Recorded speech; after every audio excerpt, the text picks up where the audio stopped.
प्रियंका लाठी आपण पाहताय न्यूज 18 लोकमत। बातमीपत्राच्या सुरुवातीलाच एक ब्रेकिंग न्यूज समोर येते आहे। केंद्रीय गृहमंत्री अमित शाह हे शिर्डी दौऱ्यावर आहेत आणि आज सर्वात प्रथम ते सकाळी 11 वाजता साईबाबांचं दर्शन घेणार आहेत। त्यानंतर ते प्रवरानगर इथल्या विखे पाटील कारखान्याच्या विस्तारित कामाचं उद्घाटन देखील करतील। त्यानंतर लोणी इथल्या पद्मश्री विठ्ठलराव विखे आणि पद्मभूषण बाळासाहेब विखे पाटील यांच्या पूर्णाकृती पुतळ्याचं अनावरण शहांच्या हस्ते होणार आहे। यानंतर लोणी बाजारतळ इथे शहांच्या उपस्थितीमध्ये शेतकरी मेळावा आयोजित करण्यात आलाय आणि त्यानंतर ते विखे पाटलांच्या घरी स्नेहभोजनाला उपस्थित राहणार असल्याची माहिती आहे। त्यानंतर कोपरगाव इथे शंकरराव कोल्हे सहकारी साखर कारखान्याने उभारलेल्या देशातील पहिल्या सीएनजी प्रकल्पाचं उद्घाटन हे अमित शहांच्या हस्ते होणार आहे। यावेळी ते सहकार आणि शेतकरी मेळाव्याला संबोधित करतील। या दौऱ्यामध्ये मुख्यमंत्री देवेंद्र फडणवीस, उपमुख्यमंत्री एकनाथ शिंदे, उपमुख्यमंत्री अजित पवार यांच्यासह राज्यमंत्री मंडळातील सदस्य देखील उपस्थित राहणार आहेत।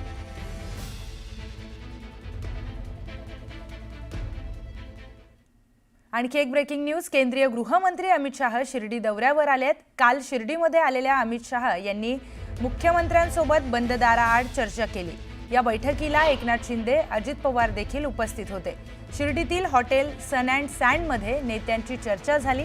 राज्यातील पावसाची स्थिती, अतिवृष्टीमुळे झालेलं नुकसान याची केंद्रीय गृहमंत्री अमित शहांनी माहिती घेतली। नवी मुंबई विमानतळ, मेट्रो 3 आणि इतर विकास प्रकल्पांतर्गत शहांनी आढावा घेतलाय।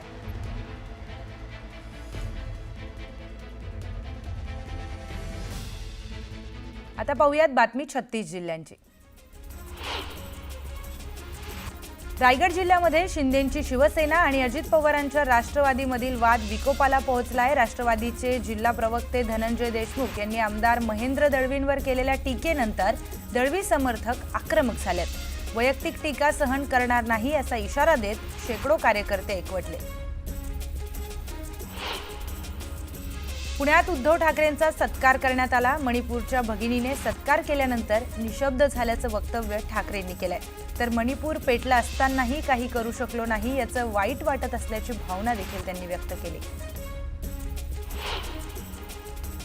किरण सरनाईकांनी 14,000 बोगस मदत करून घेतल्याचा आरोप शेखर भोयर यांनी केलाय।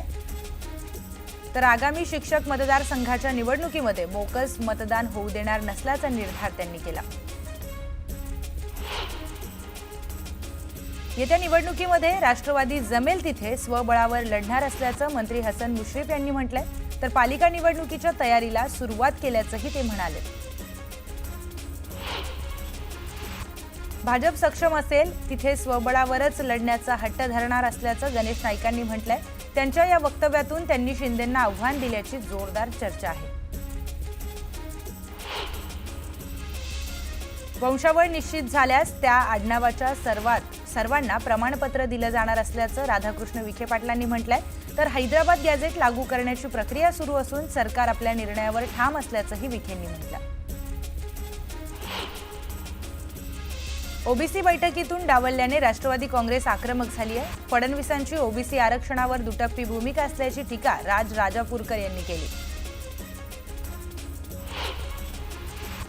मनोज जरांगे पाटलांनी ओबीसीतून मिळणारं वंजारी समाजाचं 2% आरक्षण रद्द करा असं म्हटलं होतं। तर जरांगे पाटलांच्या या वक्तव्यामुळे राज्यात सामाजिक तेढ निर्माण करण्याचा प्रयत्न होत असल्याचं ढाकणे यांनी म्हटलंय।